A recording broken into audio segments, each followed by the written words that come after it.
when the flight attendant leaned down and whispered, "You need to get off this plane immediately." I thought she was crazy. 2 hours later, I realized she wasn't warning me about a crash, she was warning me about my family. If I had listened, my son would still have a father. If you've ever ignored a gut feeling because you didn't want to seem paranoid, this story is your wake-up call. Don't scroll past. Subscribe right now, because the warning I ignored nearly cost my family everything. My name is Clara Morales. I'm 33 years old, and I'm a single mother flying to Boston to scatter my husband's ashes with his family, his side of the family. I'm still grieving, but I'm suspicious too. My husband's accident never sat right with me. They said it was an accident, but I've buried enough lies to know when one smells fresh. It was supposed to be an ordinary boarding scene at LAX. Flight attendants greeting passengers with their fake smiles, going through their rehearsed motions. But one of them, Melissa, she froze when she saw my name on the manifest. I watched her hand tremble as she scanned my boarding pass for seat 14C. And suddenly I remembered something my husband once texted me. Never sit in 14C. Promise me. I thought it was just one of his weird superstitions. God, how wrong I was. Mid-boarding, Alyssa leaned down, her eyes darting toward the cockpit like she was afraid someone was watching. "You need to get off this plane immediately," she whispered. I frowned at her. Why? But instead of answering, she slipped a napkin onto my tray table. Written in rushed ink were the words, "You're not safe. Don't go to Boston." Then she walked away without another word, leaving me staring at that napkin as the plane doors closed with a finality that made my stomach drop. That's when I started noticing things. A suited man near the front kept watching me, not the casual glances you give strangers, but the predatory stare of someone studying their prey. A teenage girl across the aisle recorded a video of my seat area, then immediately deleted it. Why would she do that unless someone told her to? A woman in business attire flinched every time the flight attendants walked by, like she was expecting something terrible to happen. Then my phone buzzed. A text from my mother-in-law. "Glad you're on the flight. We can talk about Ethan's insurance." That single line froze my blood. We'd never discussed insurance. Never. My husband had been dead for 3 months, and she was just now bringing up insurance? On a plane? The timing was too convenient, too calculated. I told myself I was overreacting. That grief was making me imagine things. But if you've ever brushed off your gut feeling, thinking you were just tired, subscribe right now. Because the truth doesn't care about your timing. It doesn't wait for you to be ready. It comes for you anyway. I tried to get Alyssa's attention again, but she avoided eye contact like I was contagious. The suited man opened the overhead bin above my seat, twice, like he was checking something. The teenage girl muttered under her breath. "She doesn't even know." "Doesn't know what?" I texted my sister. "Something feels off on this flight." No response. Of course, no response. When you need someone most, they're never there. Then the turbulence hit, and Alyssa used it as cover. She leaned in, pretending to check my seatbelt, and whispered words that shattered my world. "They're not after you. They're after what your husband left you." My heart stopped. I could barely breathe. "His ashes?" I whispered back. Her silence was answer enough. My husband's ashes, the last piece of him I had left, someone wanted them. But why? That's when the memories came flooding back like a dam bursting. I remembered overhearing my husband arguing with his brother over missing funds. Heated words, accusations, threats. I remembered a hidden drive he told me to keep safe if anything happens. I thought he was being paranoid. But the drive, oh God. The drive was inside the urn in my carry-on.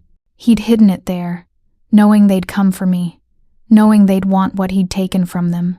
The man in the suit stood as soon as the plane leveled out. Alyssa's calm mask finally cracked, and she signaled another attendant. I clutched the urn tighter, my knuckles white with desperation. The man stepped closer, his smile cold and predatory. "That belongs to the company, Mrs. Morales," he said, with the confidence of someone who thought they'd already won. Then the teenage girl, God bless her, yelled at the top of her lungs, "He's armed!" Panic erupted. Passengers ducked. Chaos spread through the cabin like wildfire. Air marshals tackled the man mid-aisle. I watched him go down, still reaching for my urn, still trying to steal the last piece of my husband. Alyssa helped secure him, then whispered to me with tears in her eyes, "Your husband knew they'd come after you. That's why he hid it there." Finally I understood. The whisper wasn't about a crash, it was about a setup. My own family had set me up. They told me family protects you, but the people smiling at my husband's funeral were the same ones who tried to kill me. If you have family secrets you're afraid to face, hit subscribe right now. Because pretending not to know won't save you, it only delays the pain. It makes it worse when the truth finally comes for you. They announced an emergency landing, and I felt a surge of vindictive satisfaction. I texted my mother-in-law, "Nice try. You should have picked another seat." Let her know I knew. Let her panic for once. But moments later, my phone buzzed with a message from an unknown number that made my blood turn to ice. It was never about you. It was about your son. Alyssa glanced at my phone, her face going pale. "We need to get him somewhere safe," she whispered. "The FBI met us at the runway. Real FBI, not the fake ones my in-laws probably had waiting in Boston. Arrests were made: corporate fraud, inheritance cover-ups, conspiracy to commit murder. The whole rotten network came tumbling down." Alyssa confirmed what I'd suspected. My husband had tipped off investigators before he died. He knew they were coming for him, so he gathered evidence, hid it in the one place they'd never think to look with his own ashes. Weeks later, I scattered his real ashes at the ocean with our son, the ones that weren't contaminated with corporate secrets and family betrayal. He died protecting us, I told my boy, and I almost ignored the woman who tried to save me. I looked into the camera that day and said what I'm saying to you now. If you ever feel something's wrong, listen. Even if it ruins your plans, even if it makes you look paranoid, it might save your life. Don't wait for tragedy to make you pay attention. Call your family tonight, but maybe record the conversation. Say the things you've been putting off, but be careful who you say them to. And if this story opened your eyes, if it made you think about the secrets in your own family, subscribe right now. Because your instinct could be the one thing that saves the person you love most. You want to know what really burns me up? What keeps me awake at night, staring at the ceiling with rage coursing through my veins? It's not just that they tried to kill me. It's not even that they were willing to orphan my son to cover up their crimes. It's that they made me doubt myself. They made me question my own sanity, my own grief, my own mother's intuition. Do you know what it feels like to be gaslit by the people who are supposed to love you? To have them pat your shoulder at your husband's funeral while planning your murder? To have them tell you you're being too emotional when you ask questions about how he died, when deep down you know something's wrong? I spent 3 months thinking I was losing my mind. 3 months wondering if grief was making me paranoid. 3 months apologizing to his family for being difficult when I asked about the accident report. They made me feel guilty for wanting answers about my own husband's death. They weaponized my grief against me, turned my love for him into a tool to manipulate me. And my son, my beautiful, innocent son, they were willing to make him an orphan. He already lost his father, and they were planning to take his mother too. For what? Money? Corporate secrets? What's worth destroying a child's entire world? What's worth looking a 6-year-old in the eyes and lying to his face about why mommy isn't coming home? His grandmother, his own grandmother, was part of this. The woman who used to bake him cookies and read him bedtime stories. The woman who held him at his father's funeral and promised him she'd always be there for him. She was planning to have me killed while promising my son she'd take care of him. The calculated cruelty of it still takes my breath away. You know what the worst part is? I trusted them. After my husband died, when I was drowning in grief and confusion, I turned to his family for support. I let them plan the funeral. I let them handle the legal paperwork. I gave them access to everything, because I thought they were grieving too. I thought we were all in this together. But they weren't grieving. They were calculating. While I was crying myself to sleep every night, they were figuring out how to clean up their mess. While I was trying to explain to my son why Daddy wasn't coming home, they were planning to make sure I never came home either. And the flight attendant, Alyssa, she knew. She'd been briefed by the FBI about the investigation, about the danger I was in. She risked her job, maybe her life, to warn me. A stranger cared more about my safety than my own family. A woman I'd never met before was willing to stick her neck out to save me, while the people who'd known me for years were planning my funeral. Do you understand what that does to a person? To realize that the people you thought you could count on were your biggest threat? To know that if you'd followed their advice, if you'd been the good widow they wanted you to be, you'd be dead right now? They used my grief as a weapon. They told me it would be healing to scatter his ashes with the family. They said it would give me closure. They preyed on a mother's love for her husband, on a widow's desperate need for peace. They turned my most sacred act of mourning into a trap. I was carrying my husband's ashes, or what I thought were his ashes, and they were willing to kill me for them. The man I loved, the father of my child, reduced to a hiding place for corporate secrets. Even in death, they wouldn't let him rest. Even in death, they were using him to hurt the people he loved most. But here's what they didn't count on. I'm not the helpless widow they thought I was. I'm not the grieving mother who would just quietly disappear. I'm a fighter, and I fight dirty when someone threatens my child. They thought they could manipulate me with my own love, but that love is exactly what made me strong enough to survive them. Now they're the ones in cages. Now they're the ones being questioned by federal agents. Now they're the ones whose lives are falling apart while their families watch in horror. And I feel no sympathy for them. None. They made their choices when they decided my son didn't deserve a mother. You want to know what justice looks like? It's watching the people who destroyed your family get dragged away in handcuffs. It's seeing their assets frozen, their reputations destroyed, their own children turning away from them in shame.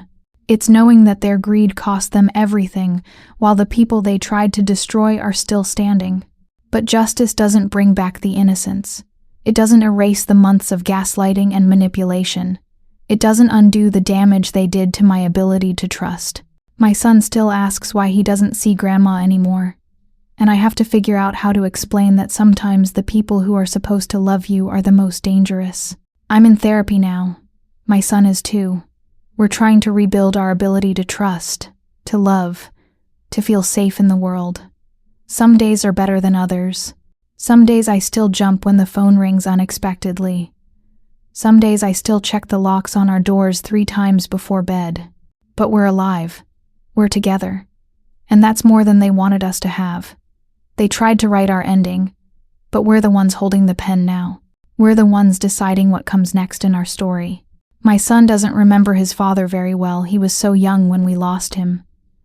But I'm making sure he knows that his daddy loved him enough to die protecting him. That his daddy made sure the bad people couldn't win, even after he was gone. That love is stronger than greed, stronger than betrayal, stronger than death. So if you're listening to this, and you're in a situation where something feels wrong, where your family is pressuring you to do something that makes your skin crawl, where people are telling you that your instincts are just grief, or stress, or paranoia, listen to that voice inside you. That voice is trying to save your life. Don't let them gaslight you. Don't let them use your love against you. Don't let them convince you that asking questions makes you the problem. Your life, your child's life, is worth more than their comfort. Your safety is worth more than keeping family peace. I almost lost everything because I was too polite to trust my own instincts. I almost died because I didn't want to seem difficult. I almost orphaned my child because I was afraid of hurting people's feelings, people who were planning to hurt me permanently. Don't be polite when your life is on the line. Don't worry about seeming paranoid when people you trust start acting strange. Don't prioritize other people's comfort over your own survival. The people who truly love you will understand your caution. The people who get angry at your questions are probably the ones you need to question most. Trust is earned, not inherited. Just because someone shares your blood doesn't mean they have your best interests at heart. Just because someone was at your wedding doesn't mean they want your marriage to survive. Just because someone held your baby doesn't mean they want that baby to have a mother. I'm telling you this story not for sympathy, but for survival.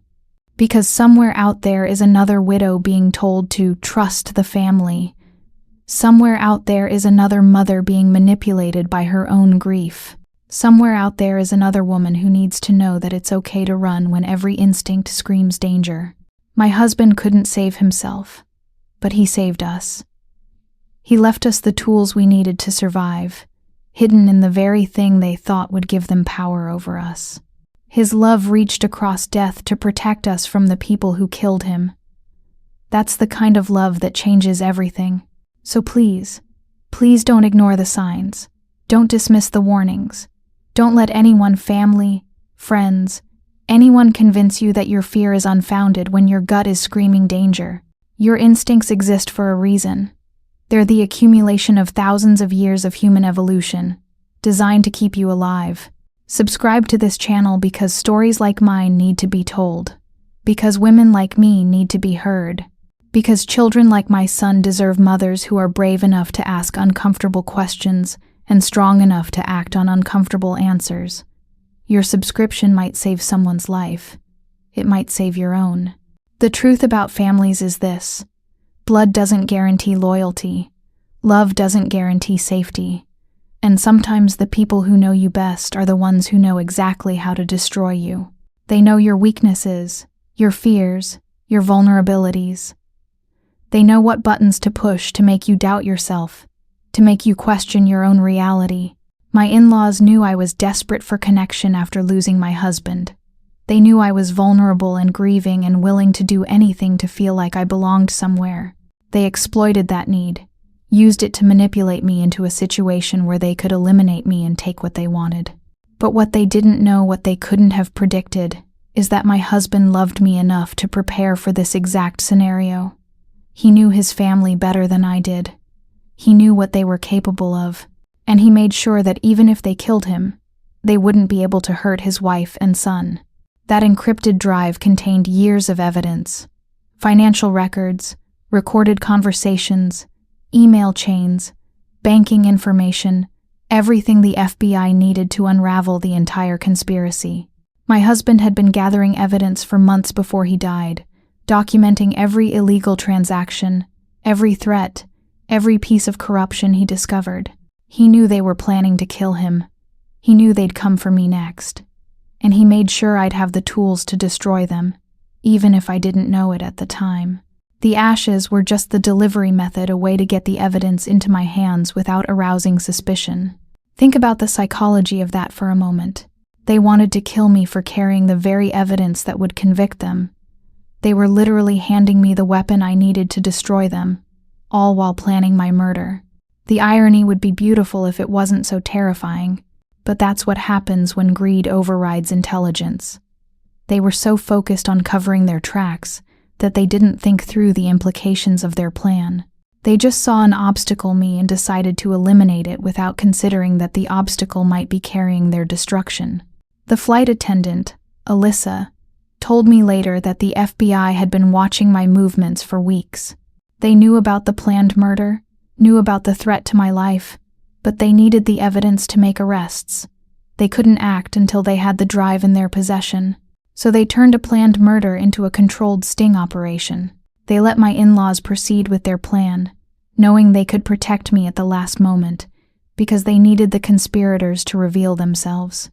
Every person on that plane who acted strangely was either a federal agent or someone under surveillance. The suited man wasn't there to kill me. He was there to force the issue, to make the handoff attempt that would give the FBI legal justification for the arrests. The teenage girl was documenting everything for evidence. The nervous woman in business attire was a federal prosecutor, there to witness the attempted crime firsthand. I was never in real danger on that plane, but I didn't know that. From my perspective, I was walking into a trap set by people I trusted, carrying evidence I didn't know I had, surrounded by strangers who wanted me dead. The terror I felt was completely real, even if the threat was manufactured. And that's what makes me so angry. The FBI used my grief, my trauma, my fear, as tools in their investigation. They let me suffer through hours of terror because it served their purposes. They could have told me what was happening, could have prepared me, could have spared me the psychological damage of believing my own family wanted me dead, but they didn't. They used me just like my in-laws did, just in a different way. The good guys and the bad guys both treated me like a chess piece instead of a human being. Both sides decided that my emotional well-being was less important than their objectives. That's another layer of betrayal I'm still processing. It's not enough that my family tried to kill me, the people who saved me also manipulated me. They let me think I was going to die because it made their case stronger. They sacrificed my mental health for the sake of justice. Don't get me wrong, I'm grateful they stopped the murder plot. I'm grateful my son still has a mother. I'm grateful the people who killed my husband are in prison. But I'm also angry that everyone involved treated me like I was expendable, like my feelings and my trauma were acceptable casualties in their larger war. The FBI agent who debriefed me after the arrests tried to justify it by saying they needed me to react naturally, that if I'd known it was a setup, I might have given something away. But what they really needed was a victim who looked like a victim, who acted scared and helpless and believable. They needed me to be genuinely terrified, so the jury would see authentic fear when they watched the surveillance footage. They needed my panic to be real, so the defense couldn't claim it was all theater. They used my trauma as evidence, turned my suffering into proof of guilt, and the worst part is that it worked. Every single person involved in the conspiracy was convicted. The jury saw my terror, heard my voice breaking with fear, watched me clutch my husband's urn like my life depended on it, which I thought it did, and they delivered guilty verdicts across the board. My pain became their justice. My trauma became their closure. My fear became their victory.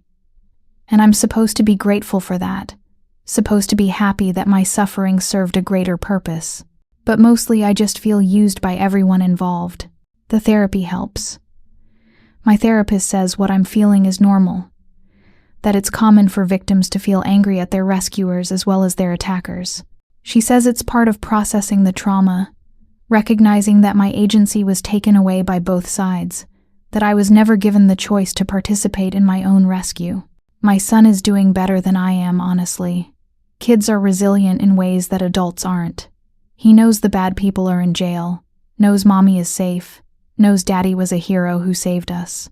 The complexities of federal investigations and family betrayal are beyond his understanding, which is probably a blessing. But I know that as he gets older, he'll have questions. He'll want to know why his grandparents tried to hurt us. He'll want to understand how people who claimed to love him could plan to orphan him.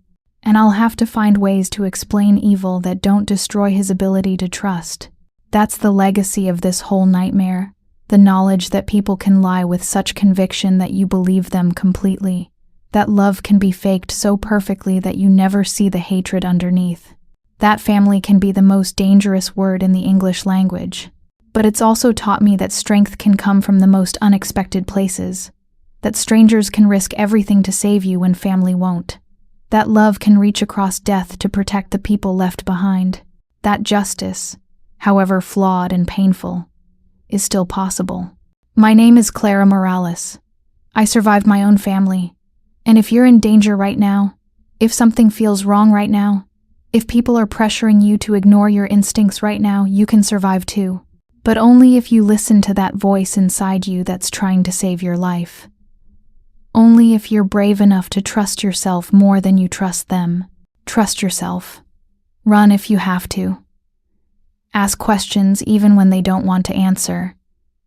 Because somewhere out there, your husband's ghost might be trying to save you too. And somewhere out there, your child is counting on you to come home alive.